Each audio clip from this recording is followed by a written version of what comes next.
I thought Icon was coming out in 23. Why did they delay it? Well, it is coming out in 2023. The delivery is going to happen in late October, early November 2023. But with the first sailing being in early 2024. Now, the reason is there's a couple of reasons why it is what it is. Number one, it's the first ship in the class. So unlike Wonder of the Seas, which was the fifth Oasis class cruise ship, which is like, okay, we already know this like the back of our hand. Icon there's a lot of new things here they've got to test out. So it requires more testing and adjusting. Number two, it's also the holidays happen to come around there, Christmas and New Year's. Royal Caribbean likes to have a little bit of fanfare, and the holidays take away from fanfare because people's eyeballs are not looking at cruises. They're looking at their family, which is lovely, but not good from a marketing standpoint. So that also factors into it. So the ship is still being delivered. It's still coming out in 2023. It'll be part of the fleet in 2023, but the first cruise is 2024. Have you ever taken a med cruise through Royal Caribbean? How do they compare to other cruise lines? Great question. So I have not, but Jenna, who's our YouTube editor here, actually did 2 cruises this year in Europe, one over in England and one in the Mediterranean on a Rhapsody of the Seas, the Greek Isles. And, in Europe, I'm not sure that Royal Caribbean is the most prevalent cruise line that is out there. But the nice thing about Royal Caribbean is the cruise experience you were used to here in North America is going to be the very same experience over in Europe. It doesn't change. There's still mostly Americans on that line. That may not be a bad thing or a good thing. It kind of depends on your perspective. When you go to Europe and you go on a cruise line like P&O or MSC or some other lines are not Royal Caribbean, Carnival, or Norwegian, you might find less Americans on board. Again, that isn't a good or a bad thing. That's just a difference there. English might not be the primary language or culture on board the ships that are there. So with Royal Caribbean, if that matters to you, that's probably one of the biggest differences off the bat. What is the best thing about Voyager of the Seas? The Voyager class in general, I love. There's a lot of things to love about it, right? Number one, you probably got a good price on it. The Voyager class is one of the best values in the fleet right now.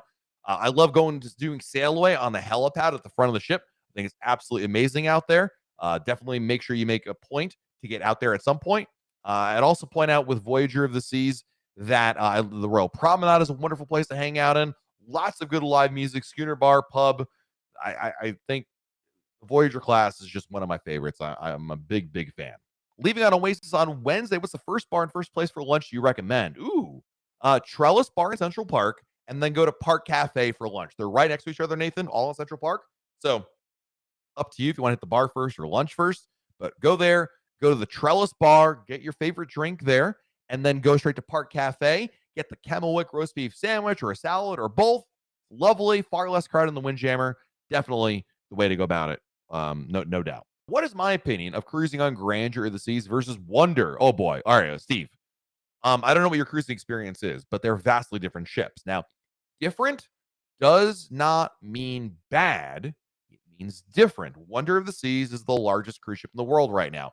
She has all the bells and whistles, all the latest and greatest. Grandeur of the Seas is the oldest, smallest cruise ship in Royal Caribbean's fleet. Now, again, that isn't to say Grandeur is a bad choice. Grandeur is going to cost you like a fraction of what Wonder is going to cost you. But, with Grandeur, you're not going to have all the whiz-bang features on board. There are not going to be water slides. There won't be a Royal Promenade. There's not going to be an escape room or Broadway shows. But there will be evening entertainment. There will be a pool deck on board. There will be a main dining room. There will be especially a restaurant or two on board. You're just not going to have nearly as much variety, and it will be an older ship. Now, for a lot of people, Steve, there are people in the chat who will say, Steve, Granger's a great ship. We love the Vision class. It's great. But if you're watching Royal Caribbean commercials and you're seeing all these amazing things you can do on a cruise, that's not Grandeur. So just want to make sure your expectations are in line. That's the most important thing that is out there. Do you recommend all-inclusive resorts in Cozumel? Absolutely, yes. I love them. I go into quite a bit. My favorite one is still probably Nachi Kokum. It's still a gold standard. Good rate. For the price, what you get, limited capacity. I think it's really worth it. Nachi Kokum. I've tried a couple of other all-inclusive resorts. I went to a number of years ago, pre-pandemic. I went to the Iberostar. This was a resort, and I went to the El Cosmolino Hotel, and there was one more I went to, and they were all okay. The problem with going to an all-inclusive resort, like a hotel that also sells day passes to cruise guests, is you're not only competing with other cruise guests, you're competing with the hotel guests, which, depending on time of year, could be a problem or not. But overall, dollar for dollar, still think it's best to go with Nachi Kokum if you want an all-inclusive day. What ships are considered older? This is very much a subjective question, Jonathan. Honestly, there is no, I would say, in my opinion, any ship certainly built pre 2000, I would say, is an older ship. I think the Vision class is pretty much what we're talking about. The Radiance class and the Voyager class are not very far behind. In fact, don't forget, the Voyager was built in the 90s as well. I don't think we think of it that way. But yeah, it's certainly any ship older than, I'm going to make it easy. Forget this for a second, Jonathan. Any ship that's older than 20 years is an older ship. Now, it's not what it used to be. If this were 20 years ago, and we were talking about what's an old, 20-year-old cruise ship 20 years ago was a very different product than a 20-year-old cruise ship today. Cruise ships today are much better maintained than they were 20 years ago. More to that point, they're upgraded. They're kept up to date with amplifications. You guys remember, who remembers Oasisifications? That was the thing before amplifications. They do these kinds of things to really keep ships up to date. So a cruise ship that is 30 years old or older is still very much a relevant cruise ship today, considering that, again, 30 years ago, that ship would have seemed like a relic. It's just a different market these days. What kind of footwear do you recommend for an Alaska cruise? Comfortable, waterproof shoes. Ideally, they're waterproof. It's not the end of the world if they're not, but if you're going to get new shoes, I would recommend some sort of a boot, something that you can not only walk in the street in comfortably, but also if you are, doing not like rugged terrain, but you're walking through the woods in a rocky area, that you feel a little bit of support there. And I would say that's totally fine. I have a pair of waterproof or water resistant. I don't remember what it is. I bought these they're not boots. Like, the boots don't go up to my heel, or they do go up to my heel. They don't go up to my ankle by any means, but they're like rugged looking shoes. You go to places like Columbia, they sell them, and they're fairly affordable. And those are good. You want to make sure that they're broken in. So my advice is, if you buy new shoes for Alaska, wonderful, but do not wear them for the first time in Alaska. Wear them around your town, drive around. This is a lot easier. You live in Connecticut, Jen. So, just wait for your first snowstorm of the year and break them in when you've got a couple snowstorms. That way they're good to go. And, but yeah, I would say like a sneaker. It looks like a sneaker, but it's not. You could do boots as well. Depends on how much hiking you're doing, but definitely a waterproof or water resistant shoes. Ladies and gentlemen, can we agree the worst thing in the world are wet socks, followed very closely by wet jeans on the bottom? Like what's near your ankle, and it gets wet back there. Ugh, terrible feeling right there. You think Icon will have a Broadway show on board? Will there be a Broadway show? It's an interesting question, because up until Wonder of the Seas, when Royal Caribbean kept building new ships, they'd add a Broadway show, but they did not on Wonder. And I'm not sure, John. I think, quite frankly, it's going to be a question, in my opinion. I don't know this for a fact, meaning this is not something the Royal Caribbean has told me, but my opinion is that I think it'll largely be based on where the finances are, because a Broadway show costs more money than an in-house show does. There's just a licensing fee that comes with it, and you still got to do all the other stuff to get a show ready. So it's not a cheap thing to do, and I feel like that's maybe perhaps why Wonder didn't have one. I don't know that for a fact, but don't forget, Wonder came out right at the beginning or the end of the pandemic, right? When cruising was starting back up again. Same with Odyssey. I don't think that's a coincidence that there wasn't a Broadway show on there, because I think, quite frankly, Royal Caribbean was like, we lost billions of dollars during the pandemic. We have to spend all this money to get the ship up and going.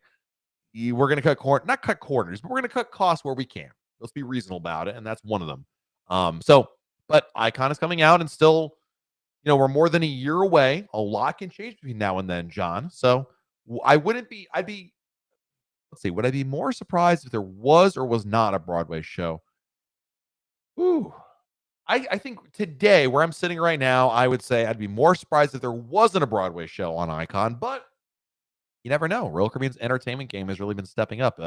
Full credit to Nick Weir and his team. They have really done a lot to take the shows on board, from like musical medleys and like ho hum to like really impressive first run productions. So, do you think the scuba certification is worth it on the ship? Actually, yes. I have heard from a lot of people who are scuba divers who will tell you that the scuba certification on Royal Caribbean is fantastic, for the reason being that it's like a really easy way to get into scuba, because you not only get to sign up for it, you get a little bit of a in-person lesson on the ship, and then they take you on a shore excursion. So all you have to do to get your full certification is to go when you're off the cruise afterwards to a scuba place and just finish it up. But you do a lot of the work up front during your cruise. It's a great way to do it. And so if you're interested in doing scuba and getting certified, then yeah, I think it's actually a really, really good idea. The 2024 itineraries will be out shortly. Do you think quantum class ships might be cheaper now that Icon is coming out in 2024 with all those cabins floating in space? To some extent, yes. I mean, generally speaking, Julian, when a new ship comes out, older ships tend to be a little cheaper, right? That isn't to say that like it's not it'll be X percentage cheaper because of Icon or anything like that. It doesn't quite work that way. But generally speaking, I mean, you can look at the price, Julian, for between a Quantum, a Voyager, a Radiance class ship, you can see the difference in pricing, as you go down the line there, despite the different itineraries maybe being the same. So generally speaking, yes. But yeah. Are there better prices booking spa services if you purchase pre-cruise or other advantages? Good question. In my experience, Molly, it's about a wash, whether the prices are better pre-cruise or on board at the spa. But here, there's a bit of a distinction, Molly. The So there, every day on your cruise, there will be spa specials. Right, every day there'll be some sort of special there. But the special that's offered is not just a straight discount on a service that you could book on your own, like before the cruise. It's usually some sort of a combo deal. So it's not quite apples to apples. I would say the reason to book a spa appointment before the cruise is that number one, you're not going to pay more for you're not going to pay anything more for the spa service. Number two, and arguably more importantly, you're going to get the exact time you want. Probably the biggest issue with the spa is not necessarily the price, but the time. Time slots are very limited. And in a lot of cases, if you wait to book it on board the ship, you might get a really weird time or an inconvenient time. So my advice, Molly, is pre-book it so that you can book a time that you want that works for you and your schedule, especially if you want it on a formal night, like around dinner time. That's really, really important. On that note, got to head on out of here. Happy Halloween, everybody. And we'll talk again next week right here on YouTube. Bye, everybody.